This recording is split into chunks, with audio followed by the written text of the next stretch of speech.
episode, I'm going to be giving you the lowdown on old-time radio, which is basically the old-timey version of a podcast, but better, in my opinion. So let's get started, shall we? The golden age of radio, also known as the old-time radio era, was a period of time in the United States where radio broadcasts became the primary medium for home entertainment. It started out with the invention of commercial radio broadcasting in the early 1920s and lasted throughout the 1950s, when eventually a majority of households migrated to television and the golden age of radio was no more. This makes me sad because old-time radio is amazing. If you like podcasts or books on tape, I really think you dig this medium, and I'm going to give you the skinny on some of my favorites. Today we're going to delve into the detective genre, starting with a detective show starring Frank Sinatra. Tasty. And it's called Rocky Fortune. I'm going to play the intro for you so you can get a little taste of what's in store for you. Hi. You know, there's an old saying, never look a gift horse in the mouth. With pen and cheek, I now write me a new saying. Never look a gift blonde in the eyes. She was blonde because her hair told me so. That was the only proof I had. Rocky Fortune aired Tuesday nights on NBC at 9:35 p.m. Eastern Standard Time, following Dragnet, which is also a super great show, both on radio and television. Rocky Fortune was a sustaining series, and that means that NBC presented the program without corporate sponsorship. Frank Sinatra played Rocco Fortunato, a young man of many talents constantly in need of employment and who accepts odd jobs from the Gridley Employment Agency. These assignments typically led Rocky into situations where he would track down criminals, often rescuing people, especially the ladies, in need of help and ultimately needing to find more work. If you like Frank Sinatra, I think you'll really dig this and you should give it a listen.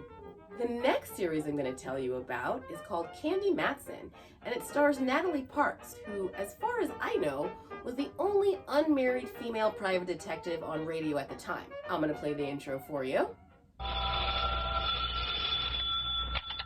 Hello, Yukon 28209. Yes, this is Candy Matson.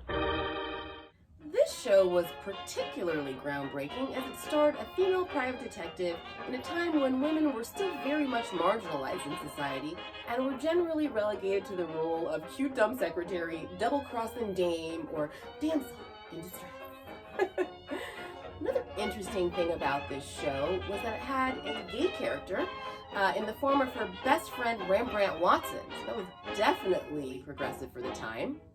In this series, Candy plays a no-nonsense investigator with a sardonic sense of humor and a penthouse on Telegraph Hill in San Francisco. She gets into all the same scrapes as the hard-boiled male detectives that we've all cut our teeth on. It was created by Monty Masters, and when he created the show, he planned to star in it himself. His mother-in-law convinced him to change the lead to female. Unfortunately, only 14 of the 92 episodes survive, so we don't have a lot, but what we do have is pretty great, so I think you should take a listen. The next one is one of my favorites, and it's called Yours Truly, Johnny Dollar.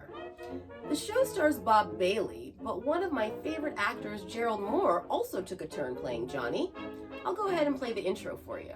From Hollywood, it's time now for Bob Bailey as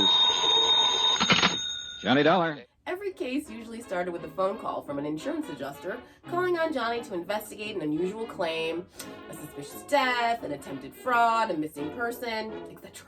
Every story required Johnny to travel, where he was almost always threatened with personal danger in the course of his investigations.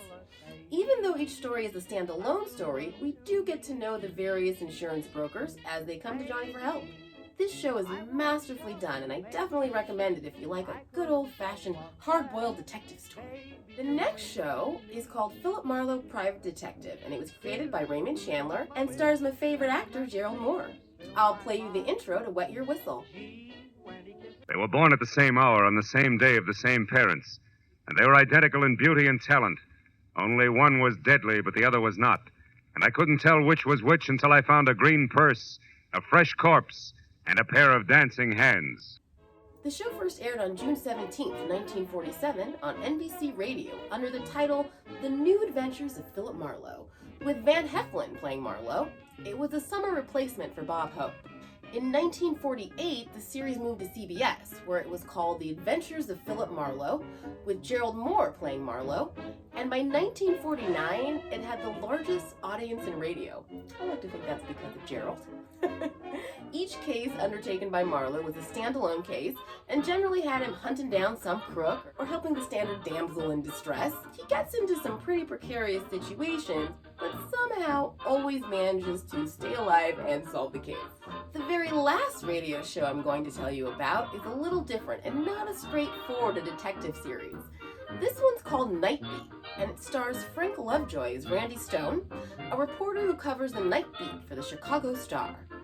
In this one, Randy encounters criminals, eccentrics, and troubled souls, and tries to help them with their problems in the quest for a story that'll run in the morning edition. I'll play the intro for you so you can get an idea of what you're in for. Night Beat. Hi, this is Randy Stone. I cover the night beat for the Chicago Star. Stories start in many different ways, but tonight's story began when one man tried to destroy another with the strangest weapon of all, darkness. In this show, listeners were invited to join Randy as he searches through the city for the strange stories awaiting him in the darkness. Every episode ended with Stone at his desk as he finished typing a news story based on his latest exploits and shouting for the copy boy to deliver his story to an editor. It's really well done, and I definitely think it's worth a listen. And that's it, my pretties. I've given you some of my favorite old-time radio detective shows. I obviously have way more because the detective genre is my absolute favorite, but I think these will keep you busy for a while. As always, if you liked what you saw, please like and subscribe, and hopefully I'll see you for my next episode.